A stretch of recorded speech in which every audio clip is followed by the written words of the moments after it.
Hi, and welcome to the session Trends in AoIP.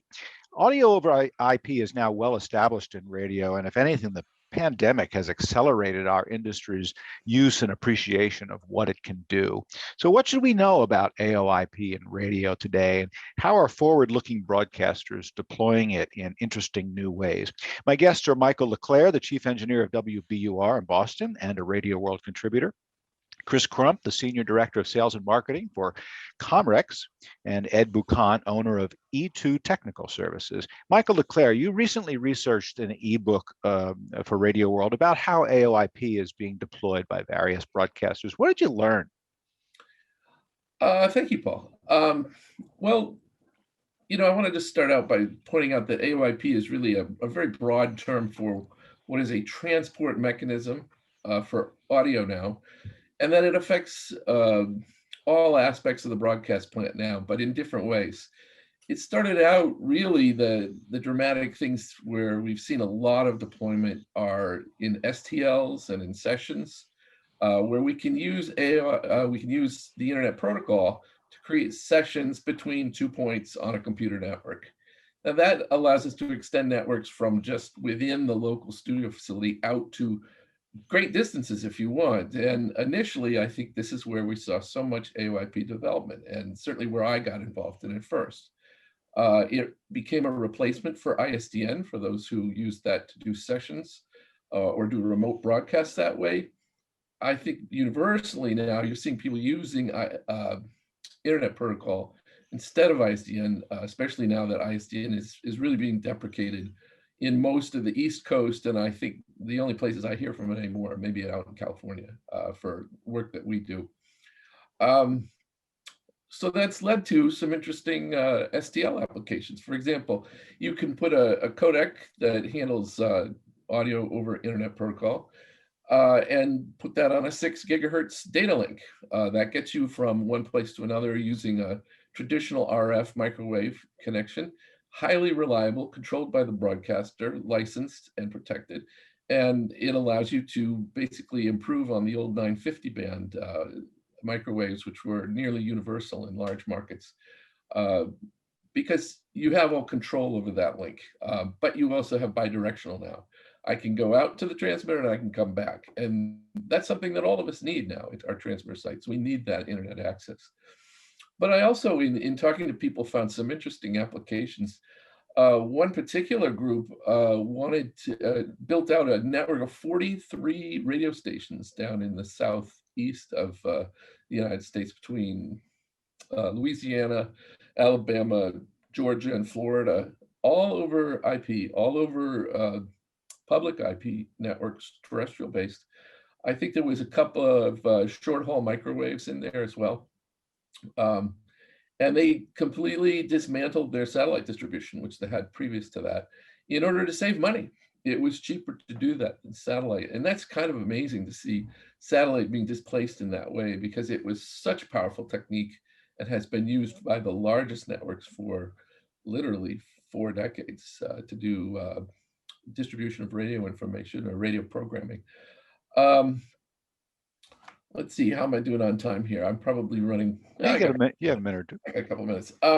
So that's the STL examples. Don't forget, when you talk about STLs, multicast is a very powerful technique. If you want to do one-to-many, multicast will allow you to do that for a lot less bandwidth coming outbound from your studio, for example.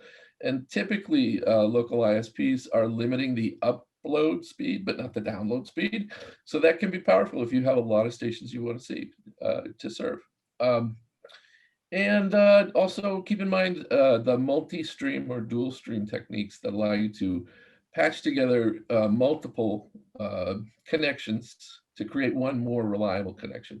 And the statistics of that are very simple. If you have a 0.1% error rate on one link and a 0.01% error rate on the other link, the combination of those is multiplied, so it becomes 0.001% error. That's a nice reduction by adding another link for what's usually a modest cost, maybe about $100 a month for most of us, adding a cable connection or a DSL or something else, Fios, whatever. The other effects, just really briefly, in studio design, and this is where we're not talking so much of AoIP as a transport mechanism changing the world. We already had large studio cores and so on, but it's allowed us to go from place to place to place to place without having to change protocols. And so you see in these large core router systems, they're very scalable, they're very rapid in terms of installation. You don't have nearly the amount of specialized wiring to do when you do a large installation. And so people are reporting maybe 2/3 of the time at construction was cut down, something like that. So if previously a large project would have taken 3 months, it's taking them a month to do this. And that's because one, some of the infrastructure is being passed off to the IT people, and they're very good at it and they're very reliable at it, and they'll put it where you want it if you're willing to put that into your construction budget. And two, it's that reduction of wiring between an inter studio and inter device comes down way down, particularly as you move into systems that integrate some of the things that we used to buy as separate appliances internal to the mixer core router system. So you have now, the core routers are essentially units of DSP, chunks of DSP. And as I plug in chunks of DSP, my core router expands by that amount, but I also get some power there. I can build mixers in that DSP. There's usually leftover power to do that. You can do processing, customized processing in that DSP. You can put in codecs in that DSP that literally use codecs that allow you to tie into links that are not as reliable as the local LAN or as time consistent as the local LAN, because clocking is really important when you start to use audio codecs. They will break down if the timing doesn't hold. So a lot of power being added there and people using that. My background is a newer studio based on an IP studio system. One of the cool things that we liked was being able to use tablets in our studio wirelessly to be able to do routing changes for a producer or director. He can walk around and do that with his tablet. I love it. The freedom's really nice. And they love it too. Believe me, they really enjoy it. And also you can see in the background there's a big screen in the middle of this. More information turned out to be really valuable to both the engineers who are trying to run the show and the directors, because it gave them more view of what was happening that used to be confined to VU meters on the mixer, kind of the engineer's area, but it turned out everybody wanted to see that stuff. And you can take that big screen and partition it into pieces. You can put a Zoom session up on one piece of it, so you can do some visual with a remote site while you're working, all kinds of cool stuff. So I'm going to pass it off, though. That's my 5. No, good. We'll talk more about some of the things you mentioned. Chris Crump, Comrex, as a manufacturer of products that integrate AoIP, I mean, you see applications up close. How are these tools being used from your perspective, particularly since the pandemic? Well, for us, it's been kind of a boon. I mean, 2020 was a pretty good year for us. Well, in terms of sales, but not so much everything else. One of the things that we're a little bit uncomfortable with is the term AoIP, because there are two different camps in our estimation. There's the facilities routing AoIP, the live wires, the WheatNets, the Dantes, the Ravennas, and then you have audio over public internet, which has always been the holy grail for broadcasters, to be able to transmit point-to-point audio over a low-cost, widely deployed data infrastructure. And that's something that Comrex has been doing for, I think we're coming up on 60 years now, trying to figure out how to leverage widely deployed data infrastructures to allow broadcasters to be more creative, do their jobs a lot better. So in terms of the pandemic, we went from having everybody inside a studio atmosphere to all of a sudden engineers having not just one studio or 4 studios in a building, to having 20 studios all outside of the building. And yeah, Michael, you know that, and Ed, you know that too. So it's actually been a huge challenge for broadcast engineers to be able to deploy these solutions. And it's been all kinds of solutions, whether it's been, a Comrex codec that a talent can take home and easily connect back to the studio, or there have been all kinds of software solutions. But regardless, the challenge has been trying to get the infrastructure in the facility ready to accommodate.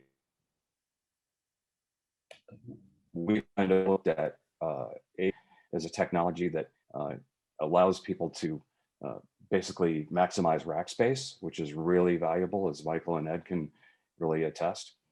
So the granularity of our new Comrex multi-rack, Access multi-rack, has been really helpful in this regard, because you go from having a bunch of single codecs in a rack to having one codec that has multiple codecs in a rack.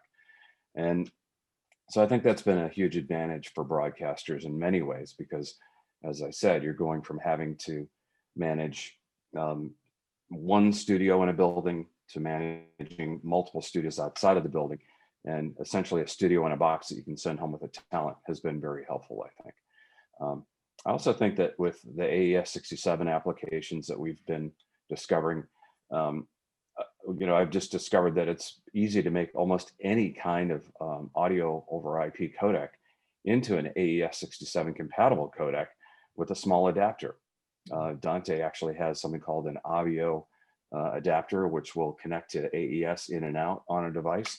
And you can plug that into a Dante, WheatNet, Axia, Ravenna network relatively easy. So looking for tools that help broadcast engineers make their jobs a little bit easier, a lot more configurable, economizing on the granularity, saving rack space, making sure you can deploy multiple solutions very quickly.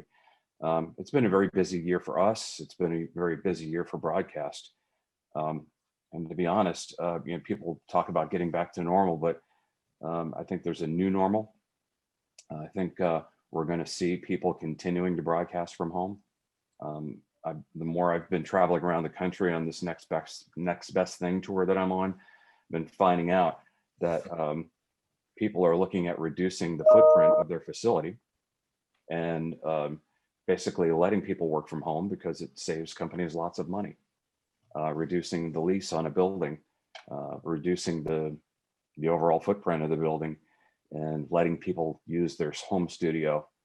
It's actually changed our industry substantially, and I don't think we're going to go back to normal. So a lot of technologies that we're working on that are going to help improve that and improve the scales of economy as well. AES 67, as I mentioned, and some other things that I can't talk about, otherwise I lose my job. That's a good teaser. I'm going to come back to you, Chris, on a couple of things that you said, but Ed Buchan, let me turn to you. You work with audio over IP and your integration work. What do we need to know about how it's being deployed in 2021? Thank you, Paul. There are interesting differences between what Michael was focusing on, how we're using things in the studio largely, and Chris is talking about how we're leaving the studio. And that's the trend that I would highlight. We used to choose a console, a switcher. We chose equipment based on maybe brand loyalty, and then we wired those together using the technologies that the products required. We're moving away from that because we have these networks, and networks are based on standards. You see it, the trend is to choose the technology platform you're going to use, and then you buy the products that fit that technology platform, whether that's for audio, control, monitoring. Almost all of the products support some form of structured wiring. There are some well-known names for this, and there are also some new names. Some of the structured wiring technology, which generally refers to a Cat5e or Cat6 shielded or not UTP or STP cable with an RJ45 connector. Some of those schemes now have additional standards attached to them, such as AES 72, where we take one cable, has 4 AES 3 connections, each is a stereo pair, 8 signals, 1 cable, and it's ubiquitous. And if I have that wiring throughout my place, I could take any piece of gear, attach it to a wall plate, make a patch somewhere, and suddenly an unused office with 2 Cat5s in it is a studio. We're getting beyond how do I build radio, so to speak, to how do I use what I have to do radio? I'm doing it from home. I'm doing it from an office. I'm doing it on the road. Uh, the trend is to use the tools, the wiring, data standards, whatever, that other industries have been using, sometimes for much longer than we have, to do what we do, rather than reinventing the wheel and having a lot of technology islands. We're trying to get over the speed bumps. I had a project recently where several traditional telephone hybrids were specified. And the vendor had voice over IP in the building. And so there were all of these analog terminal adapters to get to the phone hybrids. And these customers paying $120 a month for $20 a month for 6 of these. I'm like, well, why don't you buy a voice over IP device to integrate with the consoles? And they had no idea they could do that. So we, instead of spending $8,000 in hybrids, we spent $6,000 on one central system that can integrate everybody. That the trend is to get those of us in the business to understand that we're not having to reinvent everything. If this pandemic that we've had, and the Comrex approach to things, especially when this first started a year ago, when anybody called, what do I do? Call Chris. You guys, you're right. You have been doing this over the public network while everybody else was doing things on closed networks for a very long time. That having been said, this shift to the home means that we are doing things differently. That we're doing things in small spaces. So how we treat acoustics, how we treat lighting, because we're gonna, whether we have the visual for our own communication or producing a video for the consumer, all of the rules have pretty much been broken. We're rewriting the book one lesson at a time. We have some folks who have managed to do multicast coast to coast, and not over the open internet, but over private networks. Mm-hmm.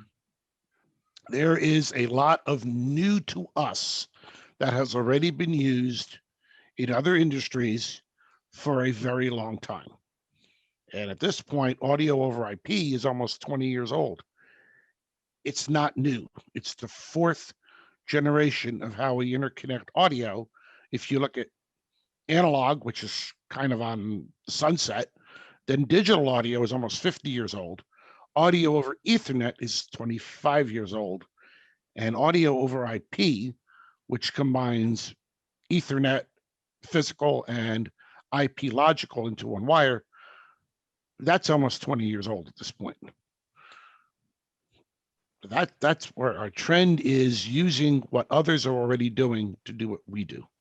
I think listening to you guys speak, it's obvious that there's a new hybrid operation and workflow that is going to be in the long term, that'll be played out in here, and that we're going to continue to see infrastructure reflecting all these changes. So I want to pursue that a little bit. I should share with our attendees that the Radio World ebook on AoIP that I mentioned is available on our website at radioworld.com/ebooks. It's free. It came out in December, so you just scroll down on that page to find it, and we explore some of these topics in more depth. Chris, you mentioned AES 67, and it's been some years since that topic surfaced, and I know that questions about it are largely been answered, I think, in the standards community. But what do we need to know about that, and any complexities that it brings to this conversation?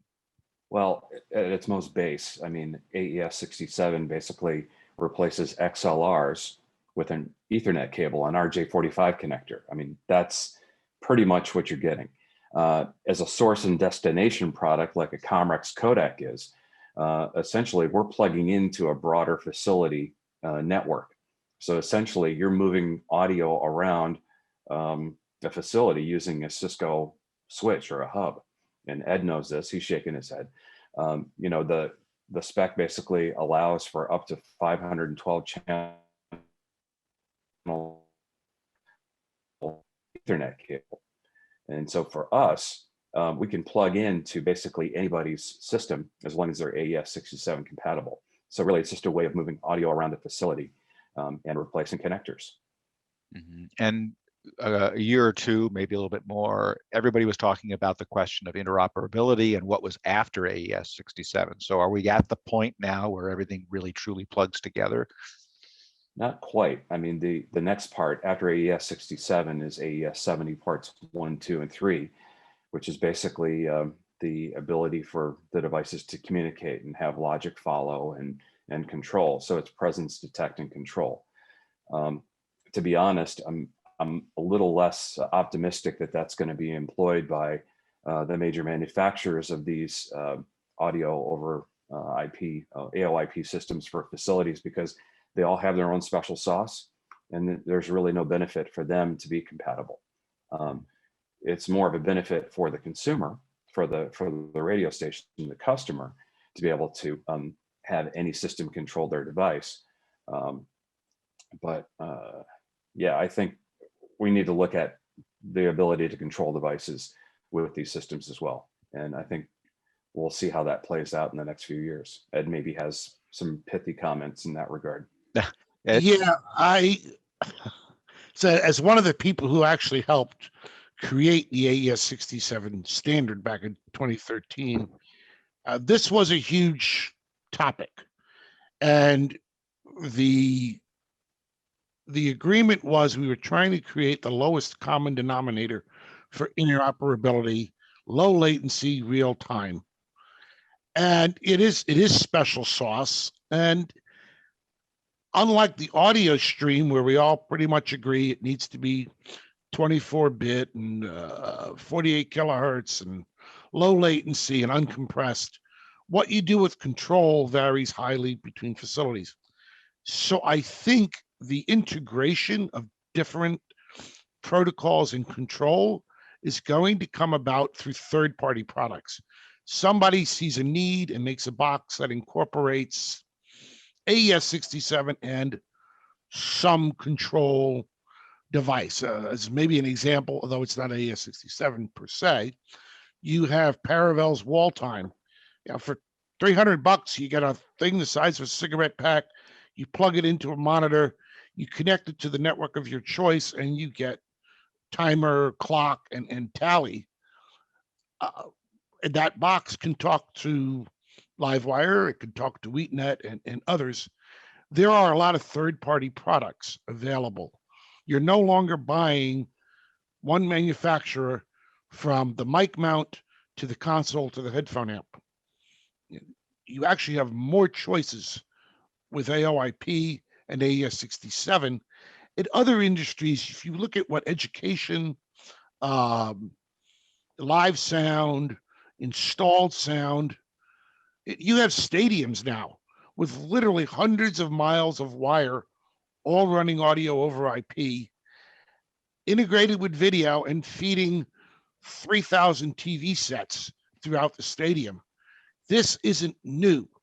What's new is how we're trying to use it.